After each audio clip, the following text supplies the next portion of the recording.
Ma olen inimene, kes tuletab teistele inimestele meelde, kes nad tegelikult on.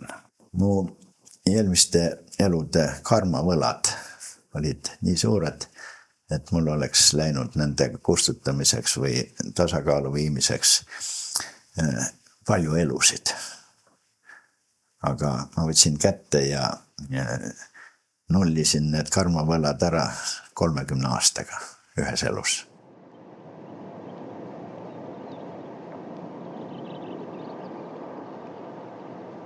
Tere tulemast kuulama Hingede episoodi 28. episoodi. Tänast saadet toetab taas kord Aleksander Butiik. Kui te veel ei ole jõudnud soetada endal sealt midagi või vaatama minna, mis seal ägedat on, siis minge kindlasti, sest lõpetamised ei ole kaugel. Aga tänase saate külaline on meil varem käinud meie podcastis ja see oli üsna menukas saade ja huvitav saade ja seda meest on alati äge kuulata. Et tere tulemast, Henn Hunt! Tere tulemast, Henn! Tead, Henn, mulle meeldib inimeste käest küsida ise, kuidas nad ennast kirjeldavad või kes nad on. Et kes on Henn Hunt? Ma olen inimene, kes tuletab teistele inimestele meelde, kes nad tegelikult on. Väga huvitav. Väga ilusti öeldud. Henn, jaga meiega oma lapsepõlve. Ma käisin koolis. See oli kolhoosi aeg teises brigaadis. Mina elasin ühes brigaadis ja kool oli teises brigaadis. Mina olin selle brigaadi ainukene laps seal koolis, teised olid sealt lapsed. Tähendab, et ma olin võõrkeha seal koolis. Ja mind hakati loomulikult kiusama. Ja õpetajad läksid ka sellega kaasa. Direktor, kes oli ülikooli lõpetanud, oli esimene töökoht. Ja ta oli ka ühtlasi ise hakkas kolhoosi partorgiks. Kolhoosis oli üks parteilane peale tema. Issand, kui irooniline. Minu isa oli kolhoosi esimees, parteitu. Kolhoos oli selle aja kohta ka väga heal järjel. Ja isa dikteeris. Ja partei ei saanud tast jagu kuidagi moodi. Ja tänu sellele olin mina ju ka põlu all, kui isa oli, siis olin mina koolidirektori põlu all. Ja kõik, mida minu peale räägiti, tema võttis kõike seda ja meelega tõe pähe ja muidu karistas mind. Et mul oli väga tore lapsepõlv. Kui sind kuulata, siis see lapsepõlv on olnud ikkagi väga valus, väga raske. Kõige ägedam oli see veel. Ema oli mul pearaamatupidaja kolhoosis. Kontor oli ka sealpool selles brigaadis, kus kool oli. 200 meetrit koolist eemal. Ja direktor kirjutas punase tindiga sule peali ja kõik minu need halvad asjad, mida ma siis olin teinud, kirjutas märkused punase tindiga, hästi peen kiri ja hästi pikalt päevikus. Ja kui ma kool sai läbi, läksin ema juurde, ema ütles esimene asi päevik. Päevik, ahaa. Ja see õhtu oli mul jälle nahatäis soolas. See läks... See oli lõpus, uskuge mind, see oli täiesti lõpus.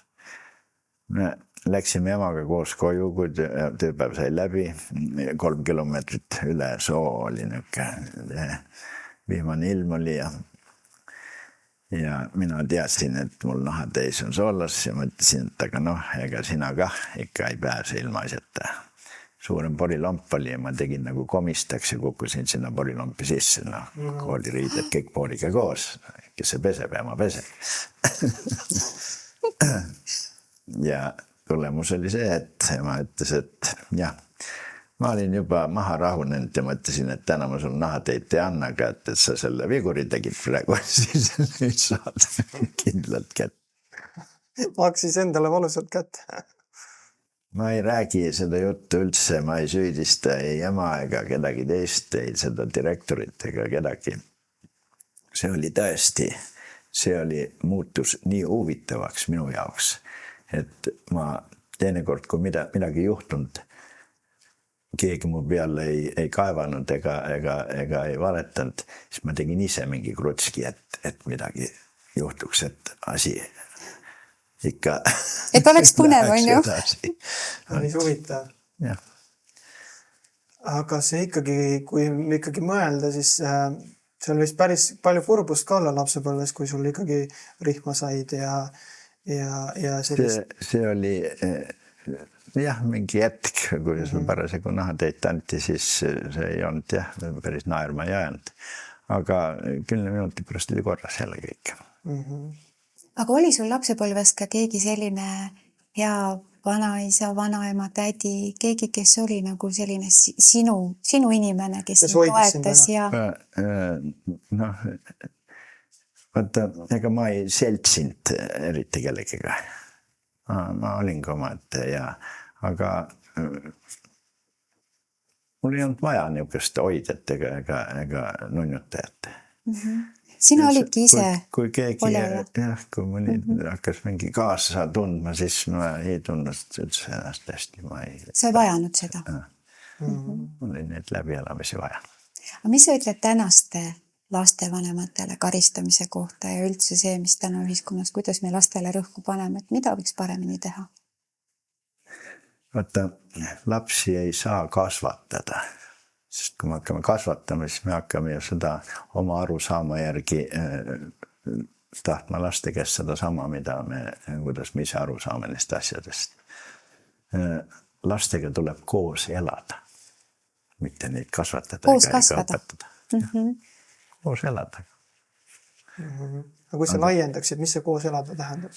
See tähendabki, et sa ei võta last kui last, vaid kui võtad kui oma taolist. Võrdväärselt, jah. Ja see on ju loomulik, sellepärast, et ega laps ei ole ju sinu omand. Kuigi paljud emad, isad arvavad seda. Laps on ju ema isa jaoks ka täiesti võõras. Niipidi on. Ta tuleb ainult ema kaudu aga ta on ju omaette isiksus ja ta ei saa ju kuidagi olla. Ja nüüd, kui keegi hakkab teda seal oma arusaama järgi kasvatama, siis ei tule sealt ju midagi head välja. Lastega koos kasvada, see tähendabki, et sa oled ja suhtled ja käidki. See loomulikult eeskuju, laps hakkab ju tahtmata sind järgi tegema või seda. Siis tee seda asja nii, et see oleks kõigile hea ja vastuvõetav. Normaalne, aga need vimkasid tuleb ikka sisse visata, need krutskid, sellepärast, et kui elu hakata liiga tõsiselt võtma, siis läheb see elu kole raskeks. Elu tuleb võtta kui mängu, sest ta on mäng. Elu tuleb mängida ja siis on ta tõesti huvitav. Ja huvitav ongi see, et kui sa nii-öelda seinast seina kõik asjad läbi proovid ja läbi elad ja läbi tunned ja kõike seda teadvustad läbi enda, siis muutubki see elu tõesti huvitavaks. Ja alati on midagi oodata, sest kui kõik läheb nii üks luiselt ja on tasapinnas, siis läheb igavaks. Täpselt. Aga mis on üks selline kõige ilusam asi, mis sa lapsepõlvest kaasa võtad? Kogu lapsepõlv. Oli ilus. Kõik on väärtus. Aga oma vanematelt mingi siuke? Vanemad olid mul 2 täielikku vastandit, mis tegelikult ongi ju normaalne, sest mis on energia? negatiivne ja positiivne, kaks vastastikust tekitavad magnetvälja ja see ongi energia, kõik toimib. Mu ema oli viimane kontroll iga asja suhtes absoluut. No niuke näide. Siis ma olin juba kuskil seal 10-aastane. Läksin ema käest kinuraha küsima. Kino maksis 20 kopikat. Ja aga see oli 2 seeriaga film, maksis 40 kopikat. Küsin ema käest kinuraha, annab 20 kopikat, ma ütlesin 2 seeriat on. Ta ei uskunud seda. Ta istus jalgratta selga, sõitis 3 kilomeetrit poe juurde, poe seina peal oli kinokuulutus. Luges sealt, 2 seeriat tuli tagasi, andis teise 20 kopikat mulle. Nii põhimõttekindel. Siis ma sain 40 kopikat taskusse, siis läksin isa juurde. Isa oli kuureal, tegi seal midagi tööd ja ütlesin isale, et mul on kinuraha vaja, et temal ei olnud peenikest. Isal oli rahakott oli arte taskust, ta kandis alati kuub, oli ta selles rahakott oli taskus lapatnik suur. Ja võttis lahti, ega ta ei vaata, ta võttis sealt raha ja andis. Kas seal oli 25 või oli seal 10 või oli mingit vahet ei olnud. Andis, mõtlesin vastu ja siis küsib, et kas aitab. Ütled, et noh, kuluks veel, siis anti teine ka veel. Vaata, kus vastandi täiesti äärmused ja isa oskas kõike tööd teha viimaseni. Ta ei kutsunud mind kunagi juurde, et vaata poiss, kuidas seda tehakse või midagi. Mul oli ise, kui tekkis mul huvi, ma läksin, vaatasin, mis ta teeb. Ta ei õpetanud mind, aga ma jälgisin tema tegemist ja sealt sain selle teadmise kätte. Ta ei keelanud mulle, meil oli tööriistad, värgid, asjad kõik olemas, ta ei keelanud mitte midagi, ainult ainuke tingimus. Tööriist pidi minema sinna tagasi, kus ta oli võetud. Ükskõik, kas ta oli sealt lauanurga pealt võetud või sealt kindla koha pealt, ta pidi sinna tagasi panema, kus sa võtsid. Ma õppisin jalgrattaga sõitma, meesterahva jalgrattaga altpulga. Mäletate, kui vana ma siis olin. Oled näinud altpulga sõidetakse nii. Ja see meesterrattasraam on ees. Ja esimene kumm läks puruks rattale. Ja läksin, ütlesin isale, et kumm on puruks.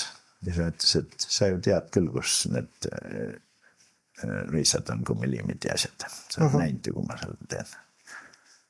Kõik teise ei tulnud. Ma pidin ise, mul läks 2 päeva aega selle parandamisega. Ma olin näinud, kuidas ta teed. Ma teadsin.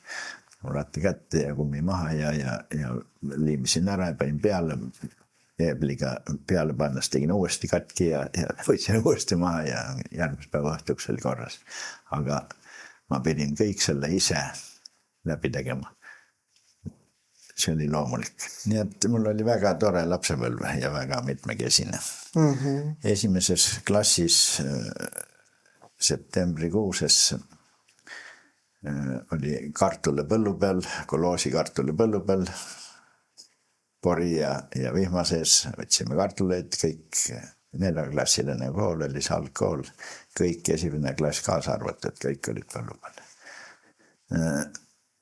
2 nädala pärast ilmad läksid ilusaks, koloosis oli halb aeg, vihmane suvi oli, heina oli palju tegemata, aga siis oli ilus septembri teine pool ja oli võimalik veel heina teha mingilgi moel. Ja isa tuli tunni ajal tundi ja ütles, poiss, tule kaasa.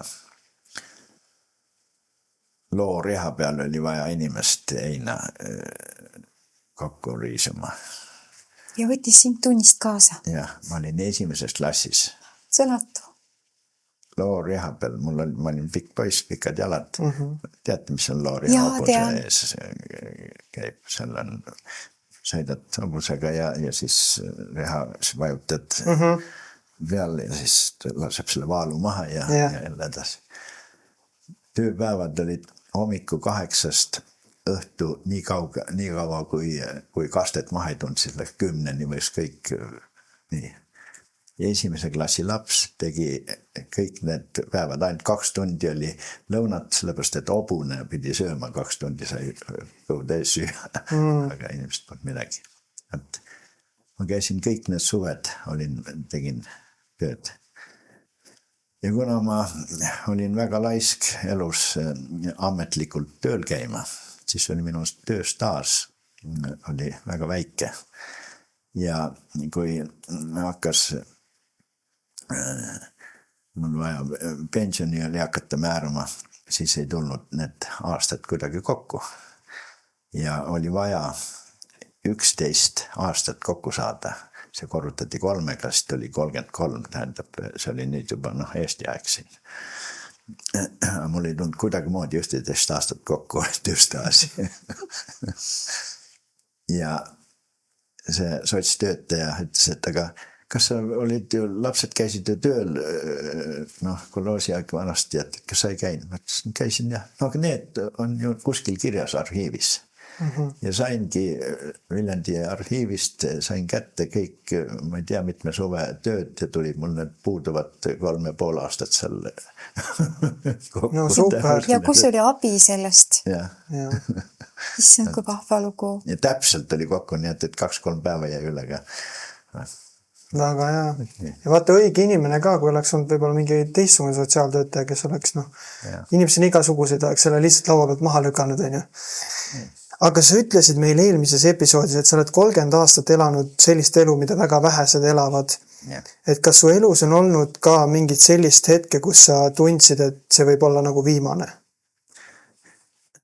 Vaata, ma ei saanud seda tunda sellepärast, et ma teadsin oma olemuses. Ma teadsin, et ma pean need olukorrad läbi elama.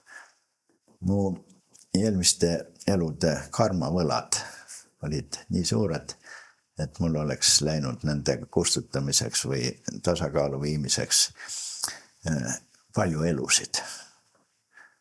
Aga ma võtsin kätte ja nullisin need karmavõlad ära 30 aastaga ühes elus. See tähendab seda, et ma pidin läbi elama väga palju teiste inimeste mõttes kannatusi ja kõik võimalikke väga raskeid ja valusaid momente, mis tegelikult minu jaoks ei olnud seda. See oli ainult kõrvaltvaatajate jaoks. Aga kas sa jagaksid mõnda momenti, mis olid nagu niinimetatud kõrvaltvaatajate jaoks kannatused? Kõik, mis kas või ma olin sõjaväes, olin ma eripataljonis, kus õpetati tapmist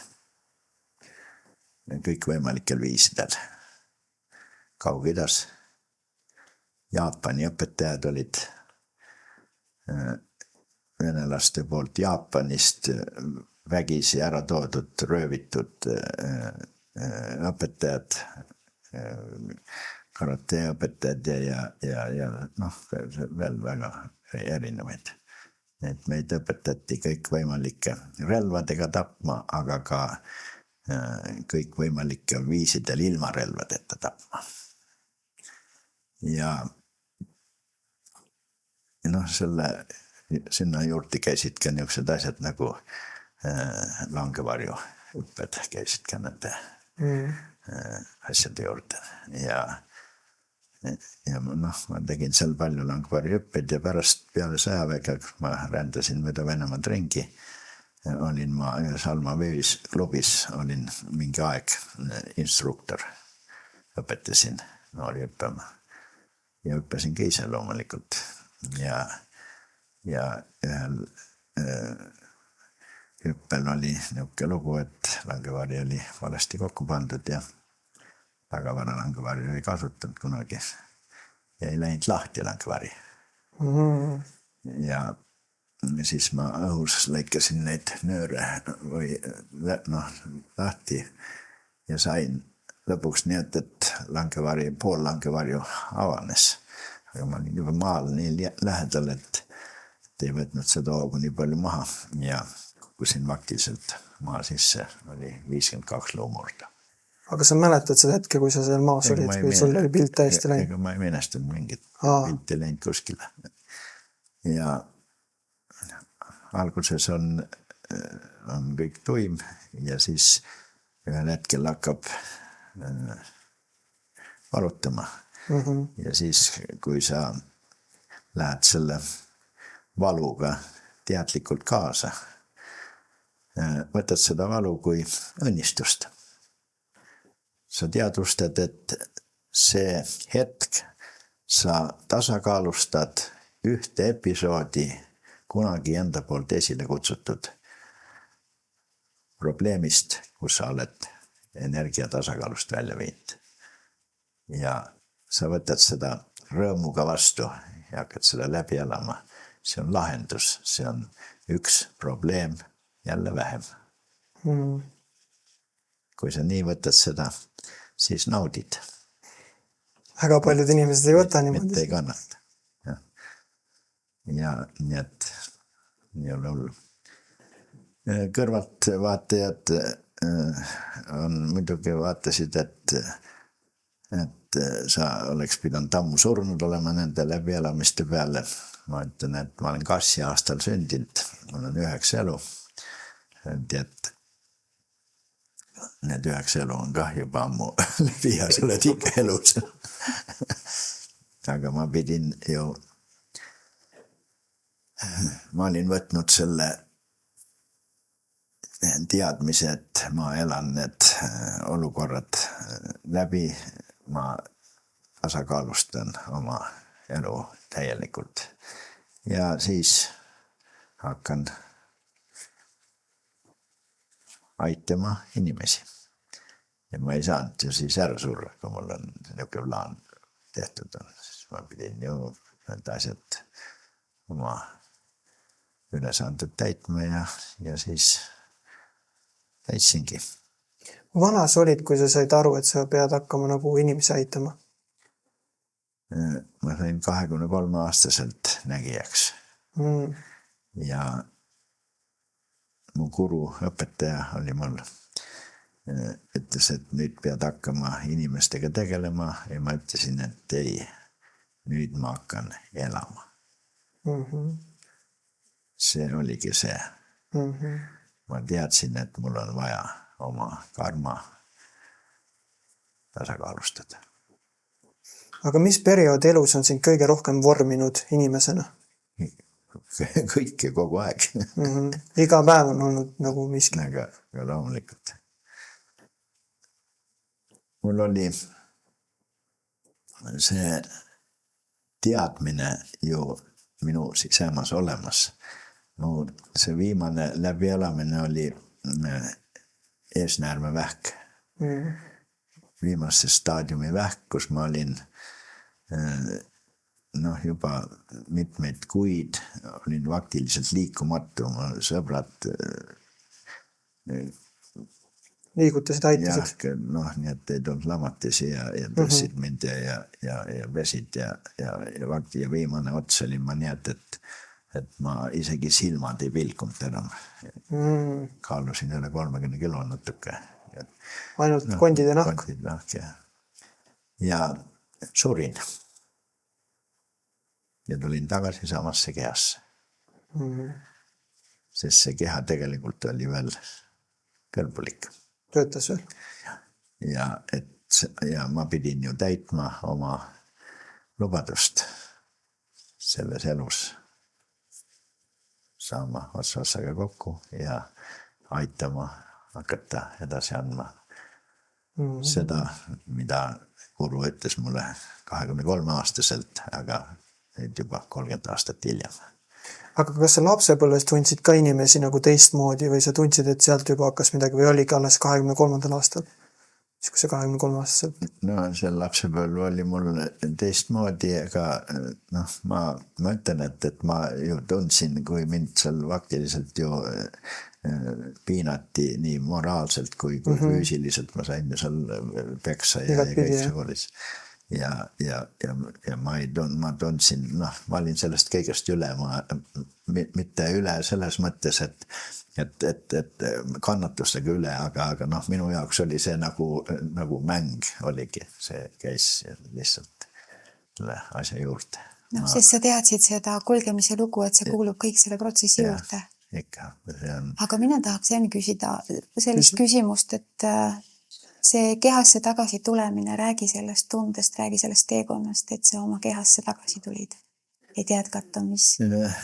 Ma suurin sellepärast, et see protsess nõudis seda, noh, see oligi nii kaugele arenenud, et faktiliselt sellest seda enam ümber pöörata ei saanud, ma pidingi surema. See oligi lahendus, aga ma surin teadlikult.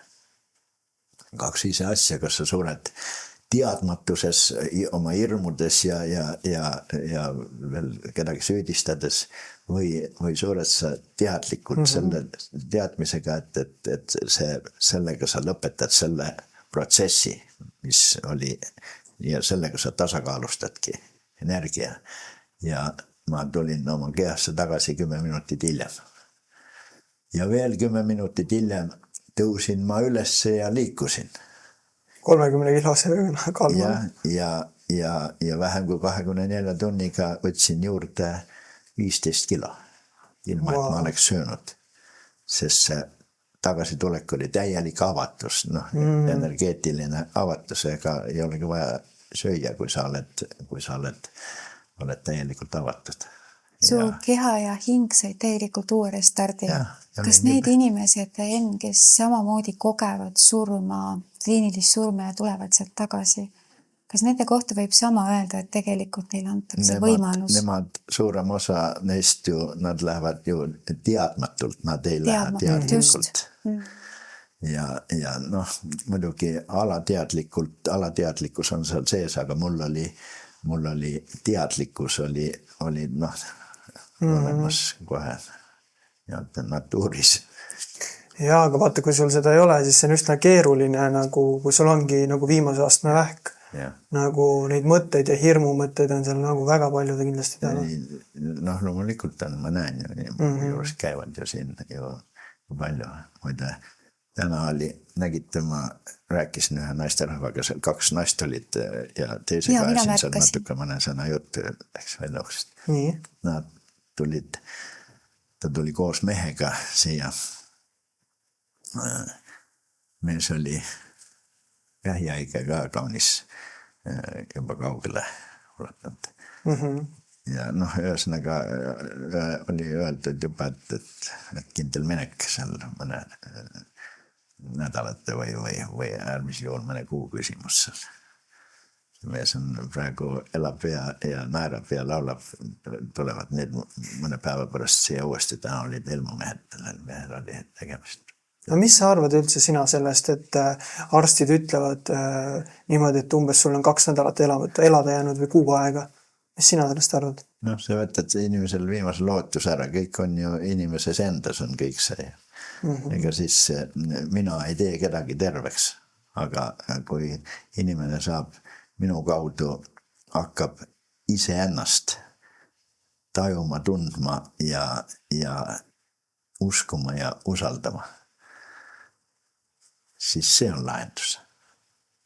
Aga siis võib öelda, et see juurpõhjus, et see vähk üldse hakkab nagu kasvama inimese kehas, ongi see, et sa ei usalda ennast ja kõik see pool. Kasvama hakkab sellepärast, et sa oled ise esile kutsunud selle olukorra, ega siis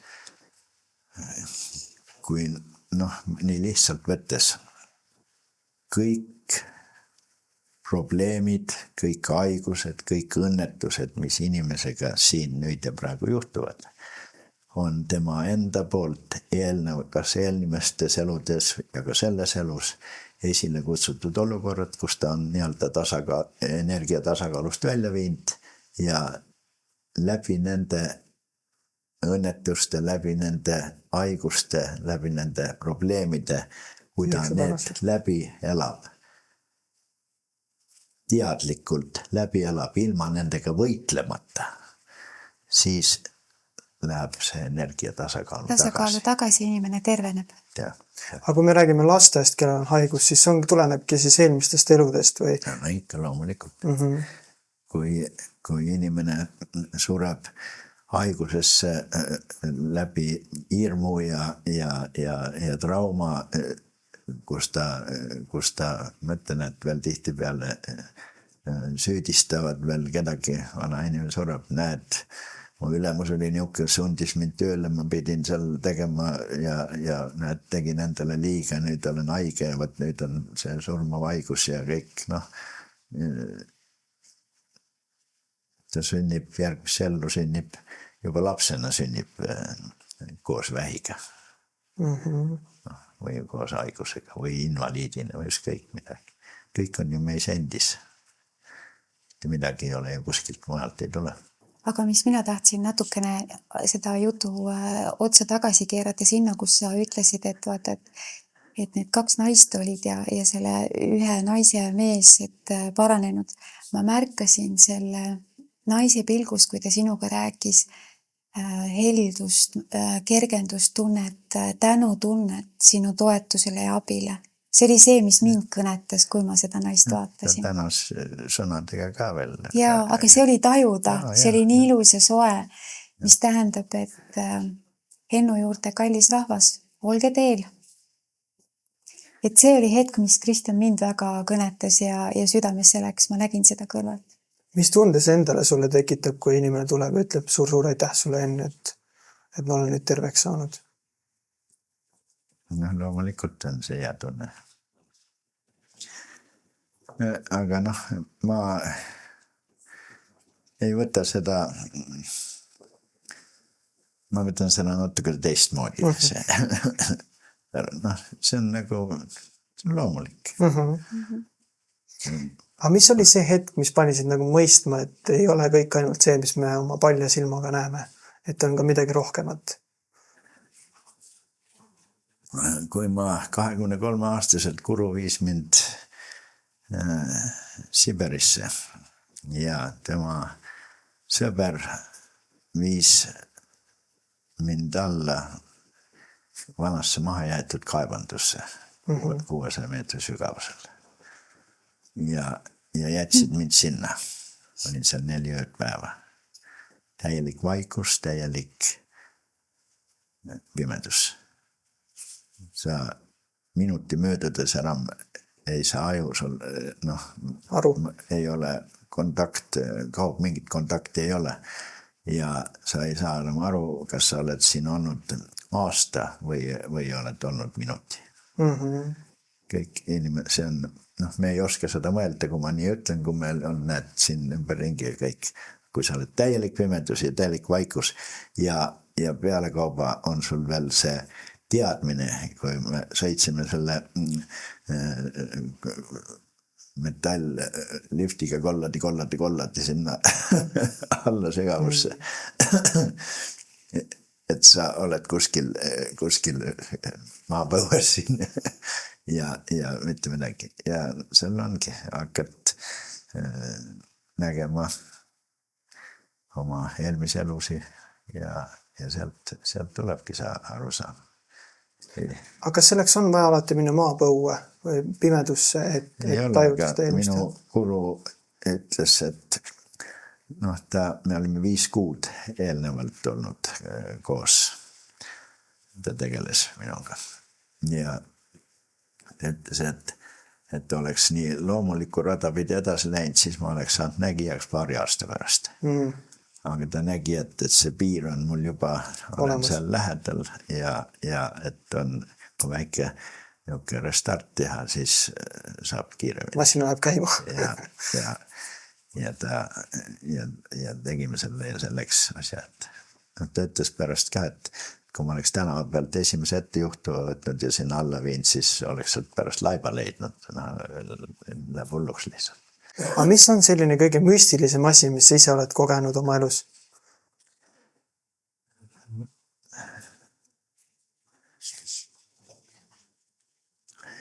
Siin kõrvalruumis on kamin. See kamin on nüüd uus. Ennem kui ma tulin siia, siis oli siin üks teistmoodi kamin. Ja selle kamina peal oli lae ja vahe oli. Ja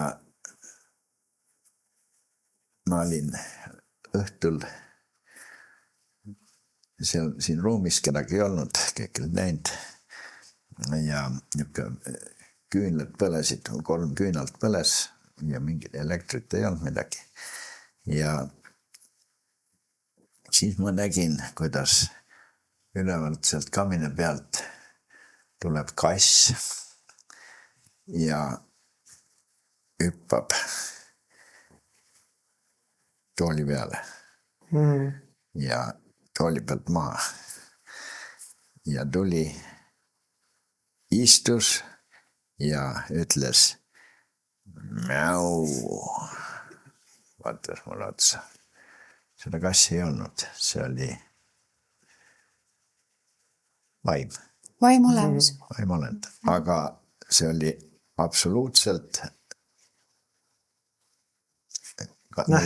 mul ei olnud ühtegi asja, millega ma oleks saanud seda pildistada. Heal juhul mingisugusele aparaadile jääb see mingilgi moel peale. Mul ei olnud seda, aga see oli täiesti. Aga kui ma teda läksin katsuma, siis läks tast käsi läbi. Kas sa tänaseks oled ka nagu teada saanud, mida ta sulle ütles? Miks ta ilmutas ennast sulle? Loomulikult olen. Kui ma olin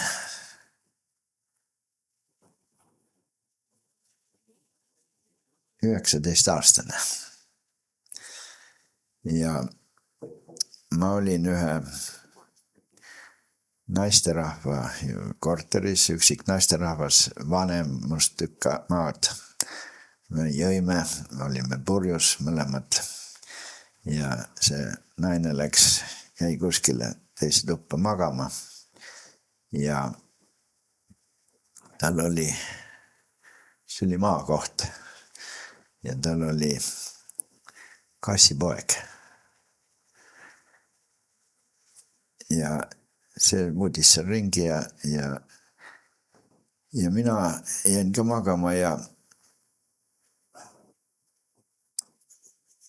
magamise pealt see kass, ta mängis ja kassipoeg ja ta tuli kuidagi ja kas ma olin poolunes või niuke purjus unes ja ta kuskilt käpaga mun näo pealt puutus ja mina läbi une viskasin ta ja ta lendas kuskil sinna vastu ust ja kukkus maha ja sai surnud. Kaelakont murdus ära ja paar korda liigutas ja jäigi sinna. Ja mul oli, ma sain siis aru, kui ma olin purjus, aga sain aru ja ma läksin sinna proovima, aga ta tegi natuke ja siis ma olin käes ja mul oli nii jubevat, see oli üks jubedamaid tundeid, mida ma olen tundnud. Mul oli, ma ei tea, midagi teha ei saa.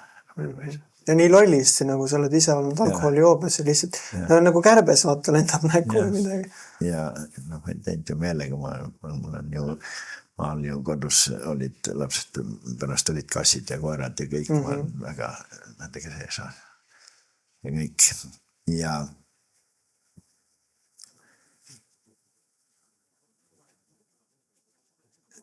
tema ütleski mulle, et sa saad selle asjaga nüüd ühele poole ja paar päeva või 3 päeva hiljem ma olin inimestega, siis oli siin pool, kus praegu tulbid on, siin olid ka need energiakohad. Ma olin ühe grupiga, olin seal ilus päikepaisteline kevadine aeg. Ja kui rohi oli veel hästi madal, ei olnud veel niidetud niuke. Ja tuli sealt tee poolt kass ja üks jalg oli loha järgi. Oli kas autoga pihta saanud, kintsu kont oli Katki. mitte ühe koha pealt, vaid sodi kohe. Ja ma võtsin selle kassi sülle, tulin siia sisse, viisin oma tuppa, panin ta voodisse, panin ühe kille alla, kille peale teki ja panin ta sinna voodisse ja ta oli nii vait, ta ei hakanud vastu ka midagi.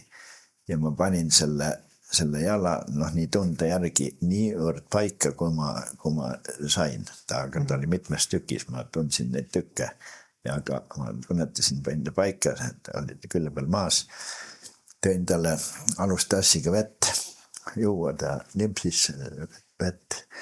Ja ma ütlesin, et nüüd 3 päeva sa siit ei liigu. Ja ta ei liikunud kah, et andsin talle süüa sul natuke ja ta oli selle söös asendis. Ta oli raske olla, aga ta sai aru. Ja 3 ööpäeva pärast tuli ta sealt voodist maha. Issand. Ta ei toetanud veel, hästi õrnalt toetanud, aga nii. Loomulikult ma tegin talle mitmeid kordi energeetiliselt tervendamist. Tegin talle seanssi ja 3 päeva pärast ma läksin, uksed olid lahti, läksin hommikul välja ja kuulsin taga mingi krabin käis ja ta tuli kankade järgi. Ja see, ma panin talle nimeks Vuti. Ta nii vutt. Ja eelmise aasta 10. aprillil ta suri. Loomulikku surma, rahulikult. Ma nägin ära ja etsin minust jõvasti. Ja ta sai 23-aastaseks. No väga hästi. Siis kui ta siia tuli, oli ta 5-aastane. Ma vaatasin tema energia järgi, ta oli 5-aastane siis, kui me siin kogu saime. Sa ravisid ta terveks ja kinkisid talle nii pikad eluaastad. Elas siin. Aga mida sinu jaoks üldse tähendab tervenemine? Sa oled energia. Sa oled valgus, sa oled energia ja sa oled informatsioon. Kui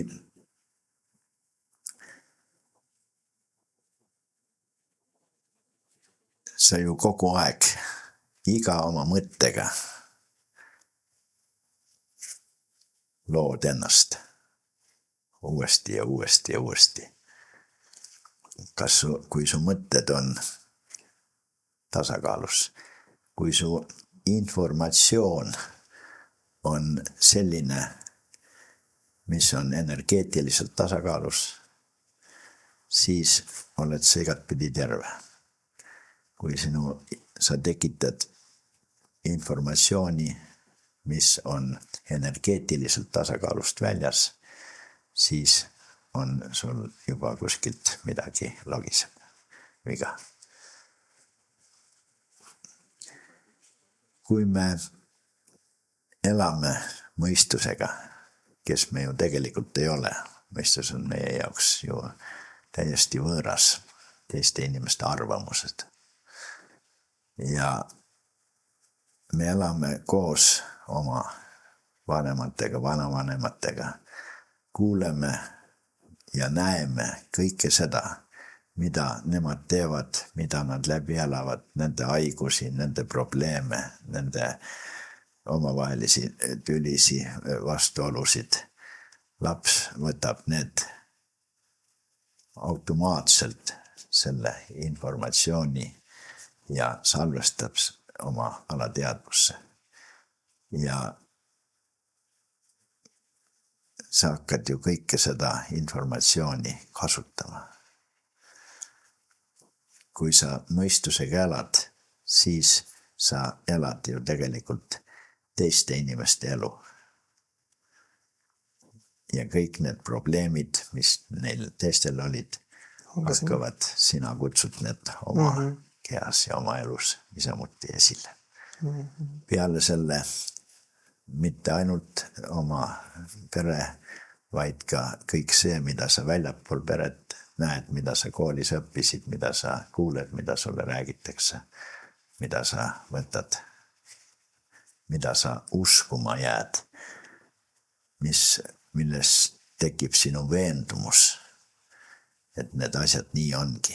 Kui sulle pidevalt igalt poolt kuuled ja korrutatakse ühte samat asja, siis sa hakkad seda võtma ju tõena ja selle sa oma alateadvusse salvestad ja see hakkabki toimima. Kui sa kuuled, et see haigus on ravimatu, kui sa jääd seda uskuma, kui kõik nii räägivad ja kogu aeg räägitakse ravimatu ja sa salvestad selle automaatselt oma alateadvusse ja kui sa sellesse haigusse haigestud, siis sa suredki sellesse haigusse. Sellepärast, et sinu alateadvus viib ellu kõik selle, mida sa usud, milles sa oled veendunud, mis on sinu arusaam. Mis tähendab seda, et oma alateadvuse peame hoidma väga puhtana, et olla terved ja... Me ei saa teda puhtama hoida, kui me oleme sinna juba viinud need sisse juurdunud tõekspidamisi täis on. Aga kuna me ise oleme ju läbi paljude elude elatud teadvus. Teadvus on kõik see, mida me oleme läbi elanud, iga murdosa sekund meie läbi elatust.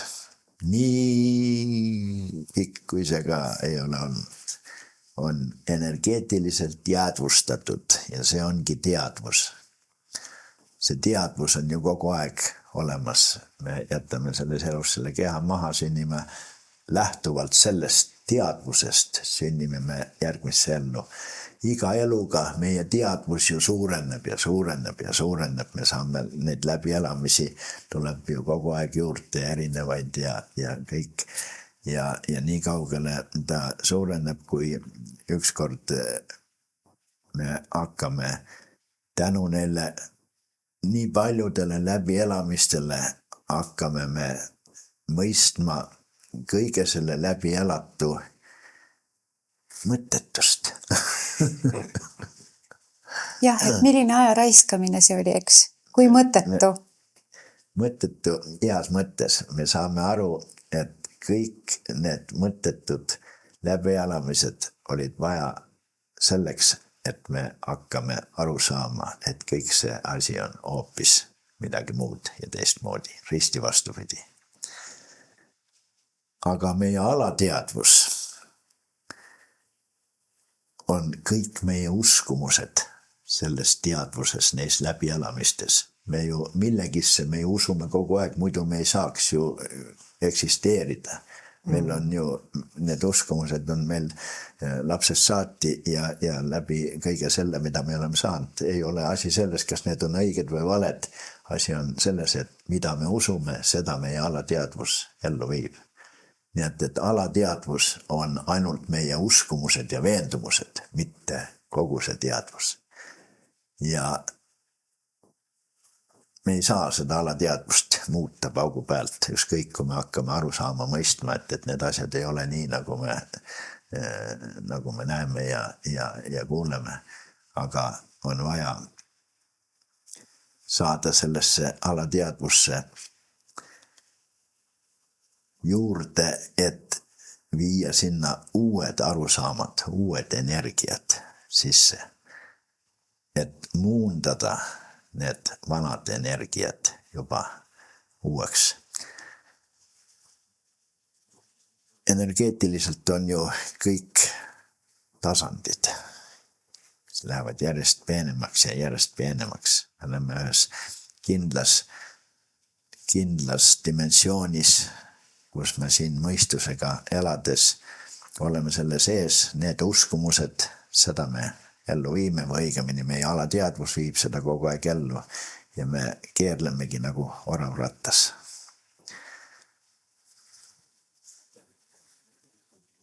Mõistusega elades elame me horisontaalses energiaringluses. Horisontaalses. See on paigalseis, see on surnud ring.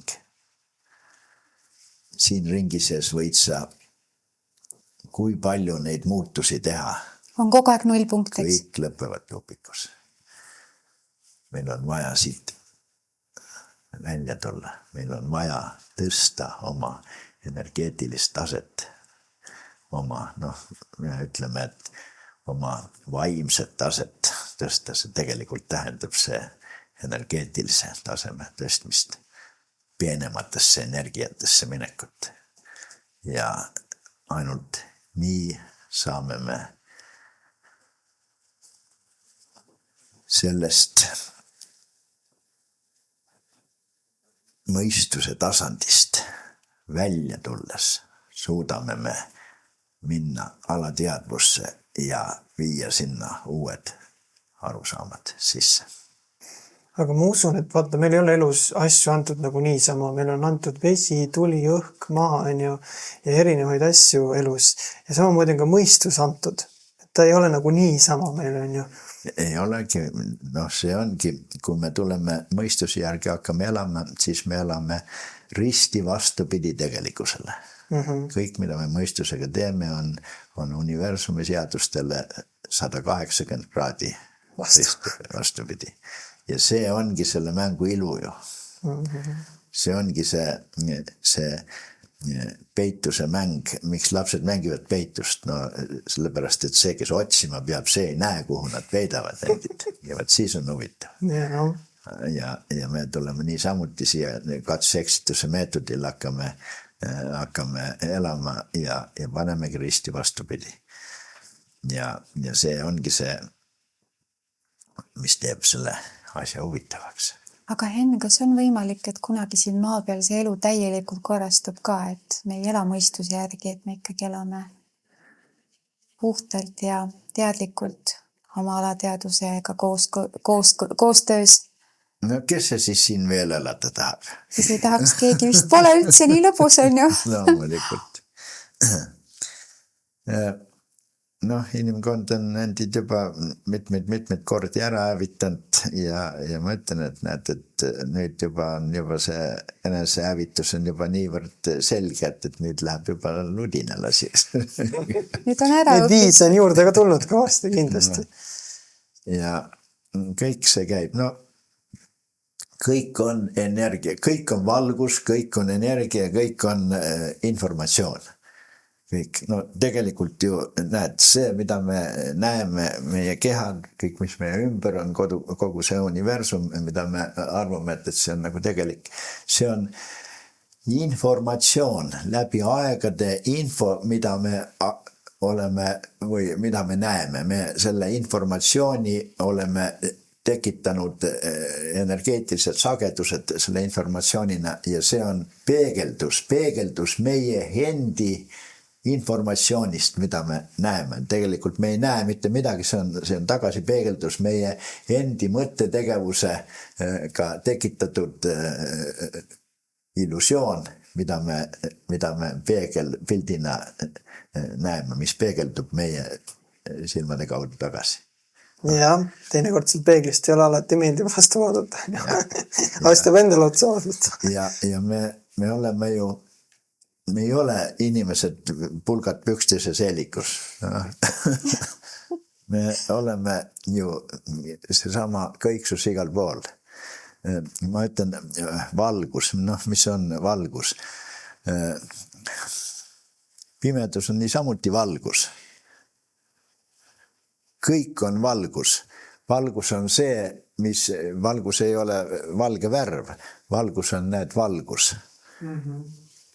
See on läbipaistev meie jaoks. Kõik see ongi see, kust kõik alguse saab. sama nähtamatu pool. See on domineeriv, kui me võtame kogu lõputu universumi, mis on täis planeete ja vaatame, terve taevas on tähti täis. Aga see vahepealne mitte midagi olev osa, see on ju lõputu, see on ju tohutu, aga see ongi kõik, tänu millele midagi saab tekkida, mingisugust illusiooni me näeme planeedi kujul või ükskõik mis kujul. Kui me võtame aatomi, aatom ja aatomi tuum. Seal ei ole elektronid, ei keerle seal korrapäraselt ümber selle tuuma, nagu meil koolis õpetati füüsikatunnis. See on jama. Seal on elektronid, mis on kogu aeg kõikjal. Need ei ole näha, aga kui sa neid hakkad otsima, kui sa viid oma tähelepanu, oma jumalikkuse väljundi, mis on sinu tähelepanu, siis tekib elektron sinna, kus sa teda otsid. Kui su mõttetegevus, sa tahad midagi saada, mingit olukorda luua ja sa hakkad mõtlema, sa suunad oma tähelepanu oma mingile konkreetsele soovile. Vaat siis sa viidki, sa lood selle elektroodi või sa hakkad seda elektroodi nägema ja tundma, selle elektroodi kaudu hakkab kõik toimuma. Sina oma tähelepanuga võtad selle kõikide võimaluste potentsiaalist, paned midagi käima, midagi liikuma. Kui see vahekord, kui me võtame aatomi tuum ja siis see elektron, millest seal kõik saab alguse meie tähelepanu kaudu, siis kui me suurendame piltlikult seda ühe elektroni tuuma suuruseks oleks nagu auto, siis see elektron seal, mida me oma tähelepanuga tekitame, on nagu hernetera. Ja see tühi ruum selles aatomis, mis on nüüd meie suurenduse kaudu, on 100 000 ruutkilomeetrit. Kujutage ette neid vahekordi, siis aatomi tuum, siis see elektron, mille kaudu me hakkame looma ja see tühjus, meie mõistes see tühjus, mille sees kõik hakkab tekkima. Mulle meeldis eelmine kord, kui me vestlesime sinuga, mulle meeldis hästi see mõte ja see siiamaani kummitab. See sama mõte, et mis asi on nagu praegune hetk või praegu hetk, kus me oleme. Ja see on kogu aeg nihkuv. Ehk me loome kogu aeg seda uut reaalsust, iga hetkega. Ükskõik, mis sammu me astume, me loome enda uut tulevikku kogu aeg. Kogu aeg. Nagu ükskõik, mis me teeme, ükskõik, mis liigutus. Aga räägime natuke armastusest. Kas sa üldse ise usud tingimusteta armastusse? Aga see on väga lihtne. Kui kogu see illusoorne universum on üles ehitatud ju energeetikal, kus negatiivne ja positiivne 2 vastastikust poolust tekitavad liikumise. 2 vastastikust poolust, siin tekib ju magnetväli. Ja see ongi ju tänu sellele kõik toimub. Kui mõlemad pooled on võrdsed, siis on kõik tasakaalus. Kõik toimib, mitte mingisugust vastuolu ei ole, mitte kuidagi ei saa olla. Kui ükskõik kummast pool on vähem või rohkem, on asi tasakaalust väljas. kui mõlemad pooled on võrdsed, on täielik tasakaal, see ongi armastus. Ilma ühegi vastuoluta. See on armastus. Väga lihtne. Enne, kas sina oled endale selle tunde saanud ja selle tasakaalu leidnud? Kas sina oled selle armastuse leidnud enda jaoks selles elus? Jaa. Tunned, et sinu elus ja sinu suhtes on see kõik nagu, nii nagu peab, on ju? Jaa. See ei tähenda, et ma selles armastuses olen kogu aeg igas hetkes. Ei ole. Jõde kihvt. Aga ma mõtlen seda, et vaata väga paljud inimesed sellel hetkel, kui sa ütled, et ei ole, tunnevad, et võib-olla aeg on nagu lahku minna või kuna üldse aru saada, et millal oleks aeg lahku minna? Kui kaks mees ja naine, sina oled mees, sa oled ka kahepooluseline. Sinus on niisamuti meespool ja naispool ehk positiivne, negatiivne pool. Naisel on täpselt niisamuti negatiivne pool. Ja samas oled sina oled see positiivne pool, nii laiemas laastus ja sina oled see negatiivne pool, kui te olete nii kahe peale kokku. See ongi, et saate kokku. Sellist armastust ei saa olla, et sina armastad mind ja mina armastan sind ja kas armastad nüüd vähe või rohkem ja kas mina armastan igaks juhuks või kindlasti natuke rohkem. Ja kõik seda ei ole. Sa pead selle armastuse leidma iseendas. Ja kui teine leiab selle armastuse iseendas, siis te olete kokku sulanud, siis te olete ideaalselt koos. Kui sinus midagi muutub, kui sa näed või ütled, et näed, sina armastad mind vähem, siis järelikult sinus endas on see. Tema on sulle peegelpilt, näitab seda, mida sina temas näed. Iseennast näed temas. Kas võiks siis öelda, et armastus ei ole mitte nagu tegusõna, vaid pigem omadussõna inimese kohta? Aga loomulikult armastus on tasakaal. Ja see ütleb kõik. Ja. Väga, väga huvitav. Kas inimesed sinu juurde on tulnud ka oma armastusprobleemidega? Loomulikult. Kaks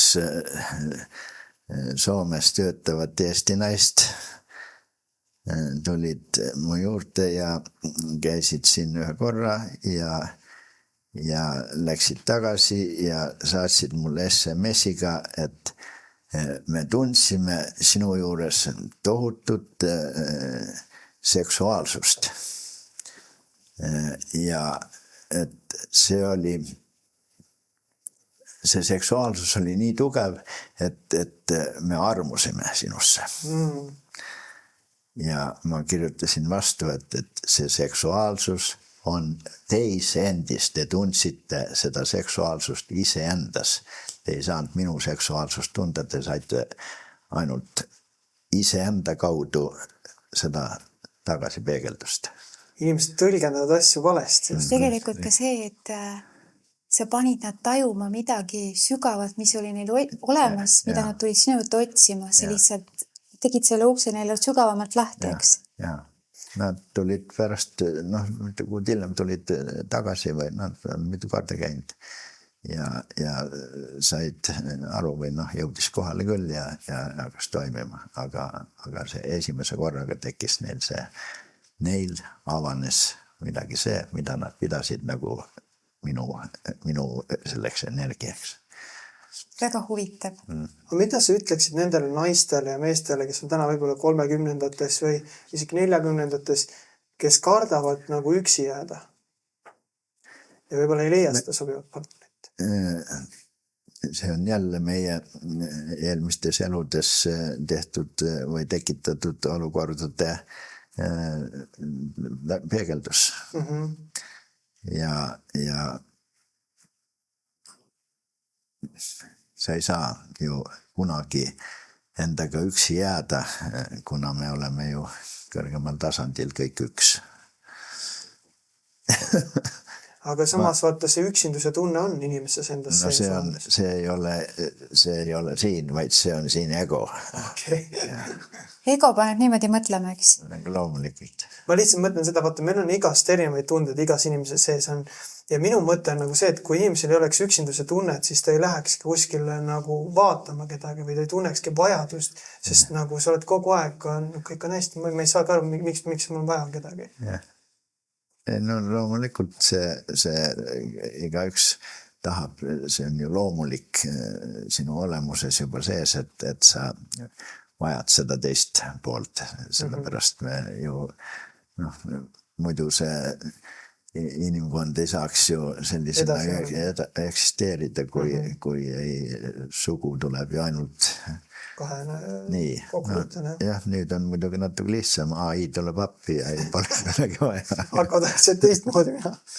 Aga räägi sellest armastuse ja teisest küljest, mis tänapäeval on maailma võib-olla sügavamalt tabanud, et mehed meestega ja naised naistega, et miks see nii on? Mis looduses nii sassi on läinud? Seal ei ole mitte midagi sassi läinud. Nii. Aga jaga meile, mis on sinu? See on lihtsalt hästi väike nihe. Hästi väike nihe. Mida me...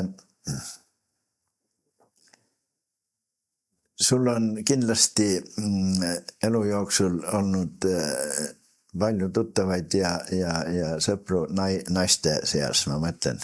Ja kindlasti on sul mingi või kellegiga olnud hästi niuke soe tunne või hea tunne, mida sa võib-olla teadlikult ei ole seksuaalselt nagu teadvustanud, aga tegelikult kui sa võib-olla järgi mõtled ja seda tunnet kas või tagant järgi veel, siis tegelikult on seal ka seksuaalsus sees ja meestega on täpselt sama lugu, me tunneme. Ja seal on väga väike nihe on vaja, et see hakkabki niimoodi toimima. Aga mis selle nihke nagu põhjustab siis? Meie endi läbi elatud elu, meie endi vabal tahtel tehtud valikud, mida me läbi elude oleme teinud ja me oleme selle tasakaalu viinud välja ja pidevalt välja viies on sellest tekkinud uus normaalsus. Aga kas on üldse nagu lootust, et need inimesed enda hinge taas leiavad või nagu oma selle päris terviku ikkagi, et mees on naisega ja naine mehega ikkagi kuidagi ühiskonnas tuleb see tasakaal tagasi. Ikka läbi elude tuleb, see ei tule ühe eluga. Mitu elu tuleb läbi käia enne? Loomulikult, see on siis kõik leiab tasakaalu, aga vaata, enne küsisite, et kas kunagi tuleb see aeg, kus kõik on tasakaalus. Ei tule loomulikult sellepärast, et kui me oleks kõik 100 miljardit inimest ühe korraga kõik sündinud ja meile kõik selgeks tehtud, et need asjad nii käivadki ja kõik oleks läinud ühtemoodi edasi, siis saaks, aga me oleme, meil on vaba tahe uskuda, mõelda, öelda ja teha seda, mis pähe tuleb. Ja näed, kõigi elluaitu ees vastutas sa ainult ise enda ees. Ja see ongi see nipp. Kõik kasutavad oma vabat tahet, kutsuvad esile mida iganes, aga vastutada ei taha keegi. Aga lõpptulemusena ikka peab. Sealt need asjad sassi lähevadki ja omas vabast tahtes me ju jõuame, just igaüks oleme ise tasandil tänu oma läbi elude vabast tahtes tehtud valikutele. Me ei ole ühel tasandil.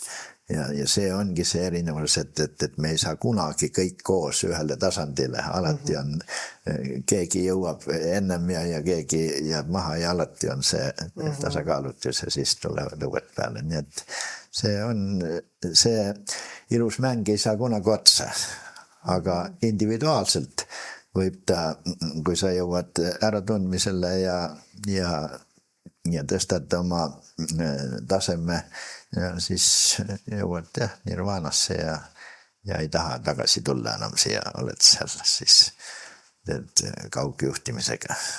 Juhid kõike, mis siin maa peal on. Aga kas vaimne inimene saab olla materiaalselt rikas? No loomulikult, miks mitte? Väga palju räägitakse sellest, et justkui, et siis võetakse justkui kellegi ära raha ja vaimne inimene ei tohiks olla. Kellegi ei saa midagi ära võtta, sellepärast, et kõik on selles samas elektronis, mis ma rääkisin, et saage teadlikuks ja kasutage ja teil on kõike mustmiljon. Issand, kui kihvt, sinuga vestlus enne annab alati nii palju sisekaemust ja äratundmist ja mõistmist. Tegelikult nii, nagu me ka ennem salvestust rääkisime, kõik on väga lihtne. Ela. Ela hetkes. Seesama lause on ülimalt suure tähendusega, kui sa võtad ükskõik mis asja, vaatad ja ütled või mõtled, et see on nii lihtne, siis sa avad ennast. Ja sa avad seda, mida sa vaatad, sest sina oled ju ka see.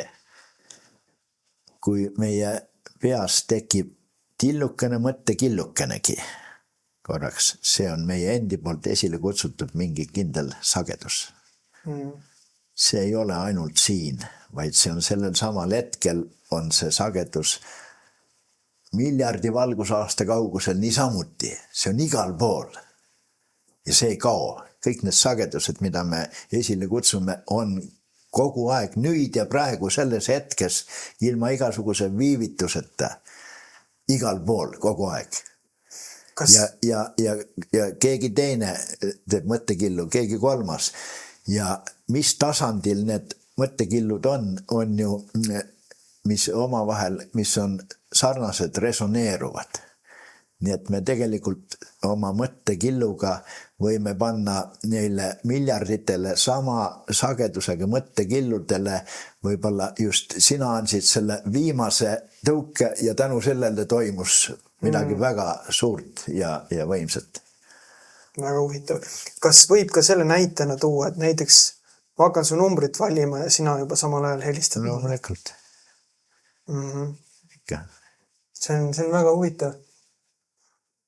Aga me oleme kõik üks. Me oleme kõik üks. See seletab kõik ju. Miks vahel üksteisele helistame nii, et kuule, ma just tahtsin ju sulle helistada. Me oleme kõik üks. Me ei saa mitte kuidagi moodi. Vaata,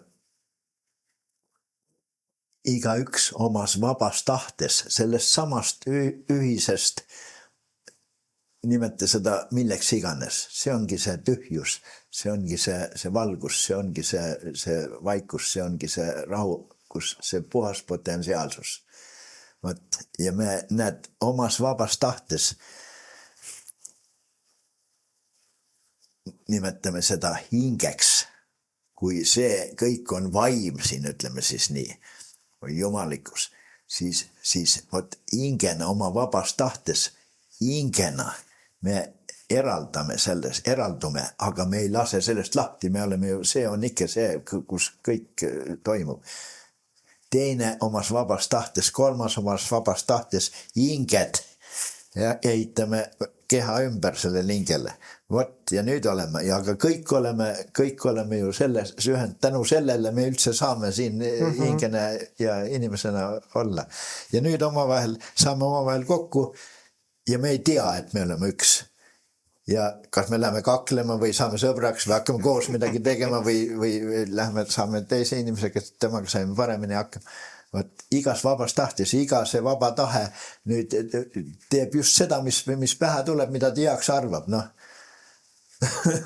ongi kaks vabat tahet saavad kokku, aga millegi pärast ei meeldi, lähevad kaklema ja ei tee koos, saab teisega kokku, Kõik on sellega ideaalne. sobib ja hakkab sellega koostööd tegema ja vaat nii me elame siis ja igaüks omas vabas tahtes on siis oma neil energeetilistel tasanditel, eri tasanditel ja nii me ei oleme nagu võõrad ja ei tunne, aga tegelikult kui meil tekib mingisugune soov, tahe midagi teha, midagi saada, siis tegelikult see soov jõuab kõikideni.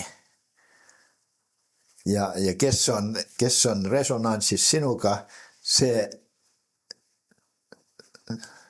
võtab sinuga ühendust kellegi kaudu, näiteks podcasti kaudu. Meil on olnud seda, et külalised ütlevad, et ma just mõtlesin sinu peale.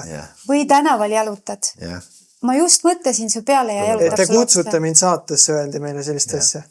Et ja võt, nii käibki, aga tegelikult seda tulebki teadvustada, et me oleme üks, me oleme üks ja sellepärast ma ütlesin selle enam ka teil koridoris, et ma ei saa kellegi peale solvuda, ma ei saa kellegi peale vihastuda, vaid ma näen igas ühes ise ennast ju. Sest ma mitte ei tea seda, vaid ma tunnen seda, see on see absoluutne teadmine, et ma olen kõigi teiega üks ja kuidas ma saan sulle midagi halba teha või kui ma teen sulle seda iseendale. Väga ilus ja väga õige. Henn, mis sinu jaoks on hingetee? Ma rääkisin praegu, mis hing on. Hingetee ongi see, kui sa tead, et sa oled kõigega üks, kõik mida sa teed sa ju iseendale. Ükskõik mida sa teed sa iseendale. Ja loomulikult ka kõikidele teistele. Teen ma midagi, mis mulle meeldib, siis ma ju pean alati seda teadvustama ja mõistma, et see peab meeldima kõigele, see peab olema kõigele kasulik, mida ma teen. Ja see ongi see hingetee. Ma olen kõigega üks ja näen kõiges vaatamata teie egodele, näen ma teie egodest läbi, näen ma teie tegelikku olemust, näen ma seal iseennast ja sellepärast ei saa, kui ego mulle midagi ütleb, ma ei saa selle peale solvuda ega ma ei võta seda isiklikult, vaid ma tean, et see on lihtsalt see hoopis teisel tasandil energia, mis ei ole tegelik, mis on. Aga kui sa inimesega töötad, kas sa näed kohe ka nagu näiteks selle inimese mingid eelmised elusid, mis ta varem teinud on või kuidas see nagu eelmiste elude nägemine käib? Kui ma muidugi palju tekib kohe see teadmine, aga sügavuti saab minna, siis on juba, peab nii konkreetselt. Paljud inimesed tahavad teada, mis neil need probleemid, asjad, mis on eelmistes eludes, tahavad teada konkreetselt, et mis toimus. Aga sellel ei ole mõtet, sellega teeme asja palju keerulisemaks. Loomulikult inimesi tahab, siis ma aitan, aga meil on vaja lihtsalt see äratundmine, selle põhimõtte äratundmine. Et kõik, mida ma olen teinud sellist, mis on viinud tasakaalust välja energia, siis selles elus või ka selles elus, mis on toimunud, aga praegusel hetkel iga sinu haigus või probleem või õnnetus on selle tasakaalustaja, on lahendus, mitte ei ole mingisugune halb asi. Selle põhimõtte ära tundmine. Aga see ongi teoreetiliselt saavad sellest paljud aru või suurem osa saab teoreetiliselt aru, mõistab seda. Aga see teoreetika, see ei toimu. Ma ütlen, see on see sama, nagu ma ennemgi juttu oli, et inimene salvestab selle arusaama omale siia mällu. Selle sama mõistusliku mällu. Ja ta saab aru, aga see ei toimi. See ei toimi sellepärast, et see ei saagi toimida, see jääbki, see ongi see, näed, see horisontaalne energiaringlus, sa saad aru, mõistad, aga ja siin hakkadki midagi nagu muutma või tegema teistmoodi, aga tegelikult sa keerled ikka selles samas ringis. Sellepärast on see teoreetika tuleb praktikasse viia ja selleks on vaja tundma hakata seda, mida sa aru saad, mida sa mõistad. Aga selleks, et tundma hakata, selleks on vaja tõsta oma vaimset taset, oma peenvibratsiooni taset, sest selles tasandis, kus me siin mõistuse tasandis elame, selles tasandis ei ole võimalik muuta midagi. Sellest surnud ringist tuleb välja tulla. Siis saab hakata muutust. Ehk ma saan aru, et need teadmised asjad peavad nagu pigem siin saama selgeks, aga kas on mingid praktikad, mis aitaksid seda nagu sagedust tõsta? No ikka. Meil on, ma ütlesin, meil on vaja, meil on siin peas üks niisugune tillukene organ, käbinäär. See on niisugune riisitera suurune organ. Kui seda organit ei oleks, siis ei oleks midagi. Ei saakski olla. See on kõige olulisem organ üldse tänu kogu selle inimkonna olemusele, tänu sellele riisiterale. See on siis nagu väike indikaator, mis juhib kõike meie elus. Ta on suuremalt osal inimestest on ta ei ole aktiveerunud.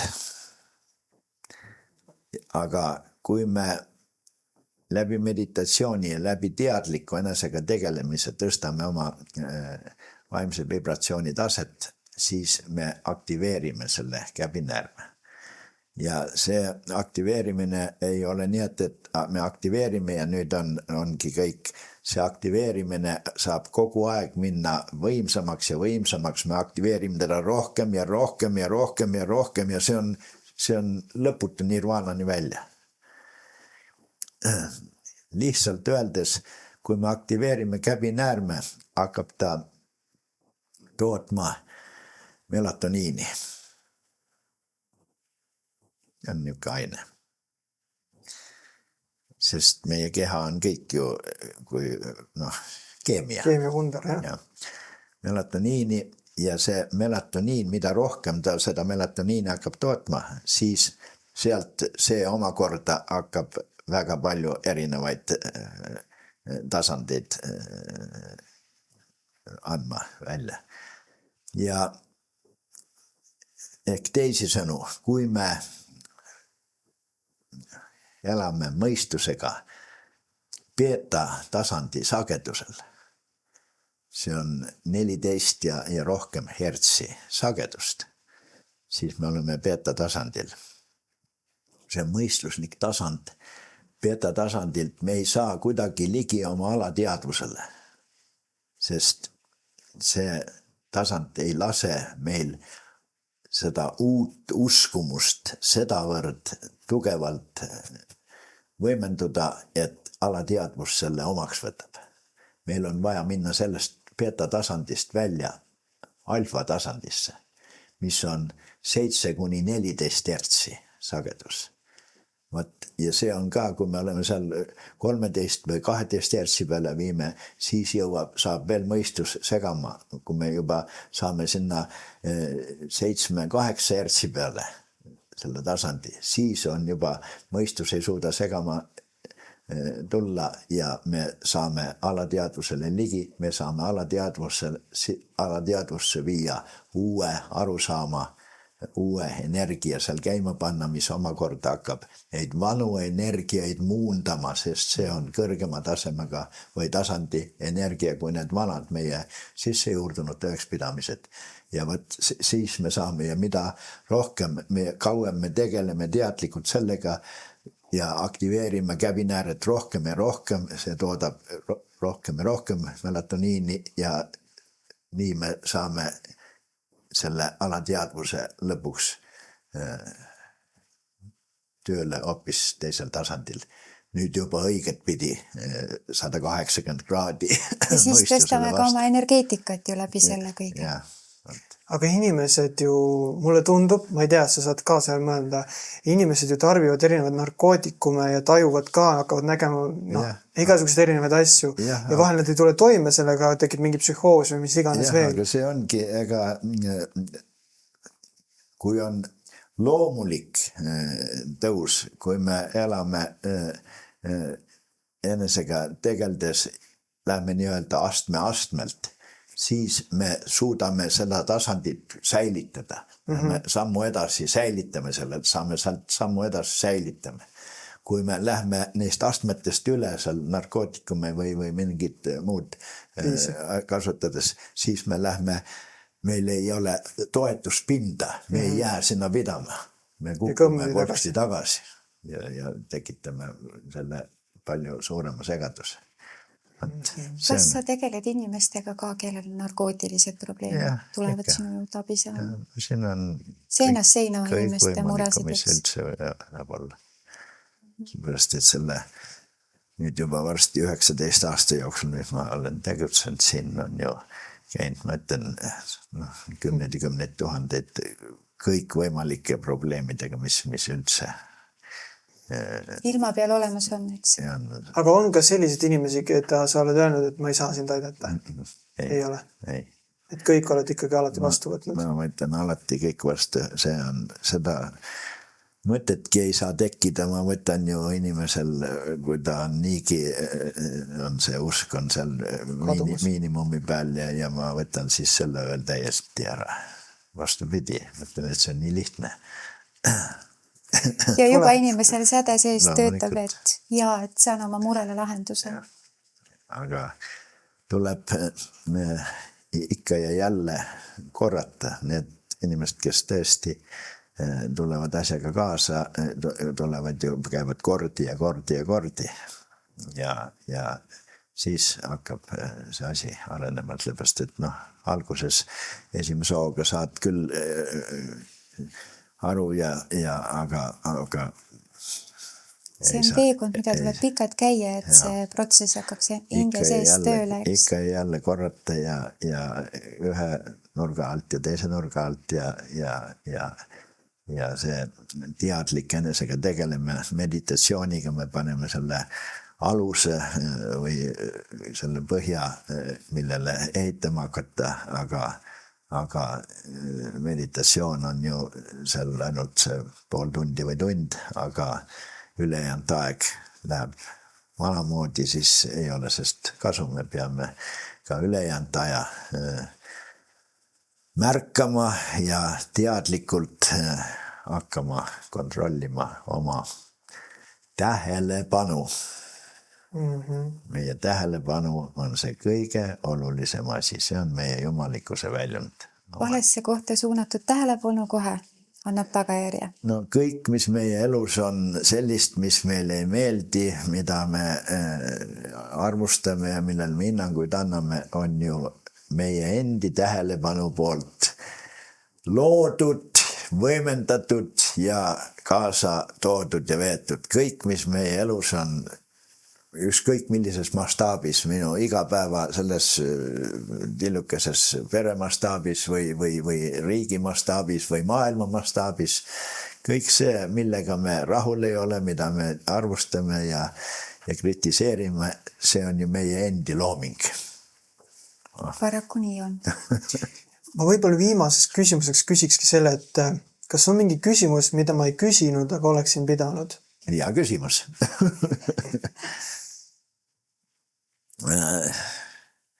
Ma võiks rääkida ju neist asjust siin tunde ja tunde.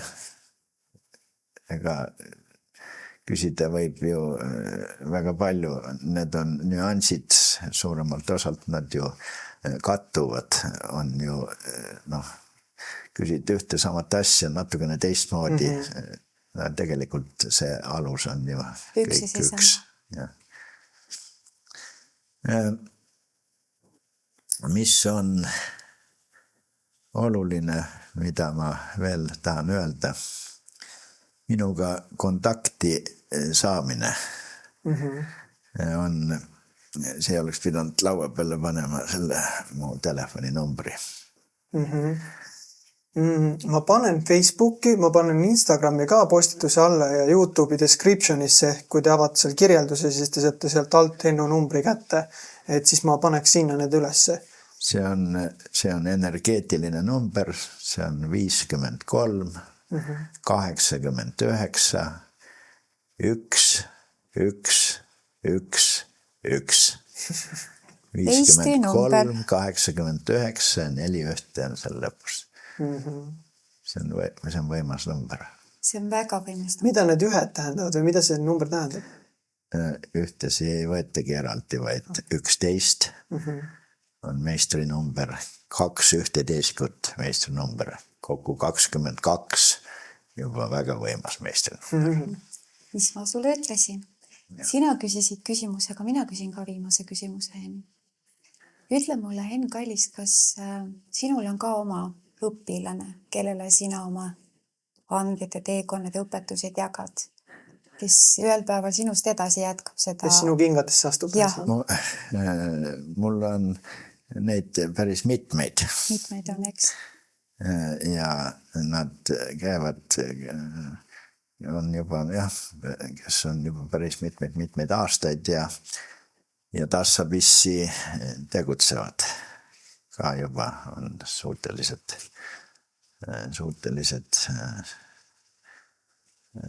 aitama. Nii et on ikka. Väga vahva. Sellist tarkust, mida sina jagad, ega meie vist teist ei tea. Et Eestimaa peal on tarku inimesi väga palju, nägijaid inimesi, aga see, kuidas sina sinna sisemaailma minema õpetad ja lihtsatest asjadest lihtsalt vaatama, et see on väga vajalik. Kuskilt poole pealt õpetama hakata või midagi selgeks tegema, siis jääbki see asi poolikuks. Sellepärast ma räägin alati, ära tegele oma haigustega, ära tegele oma probleemidega. Need on tagajärjed. Tegele iseendaga. Sina oled põhjus. Kui sa leiad enda, siis sa võid nende tagajärgedega teha mida iganes. Need on kuldsed sõnad. Ja. Aitäh sulle, Armas. Aitäh sulle, Henn. Ja ärge unustage kindlasti panna like, jagage kindlasti, kui teile meeldis see episood. Võtke Hennuga ühendust, kui te soovite ja tahate rohkem selgust enda elus saavutada. Ja näeme juba peagi. Aitäh teile!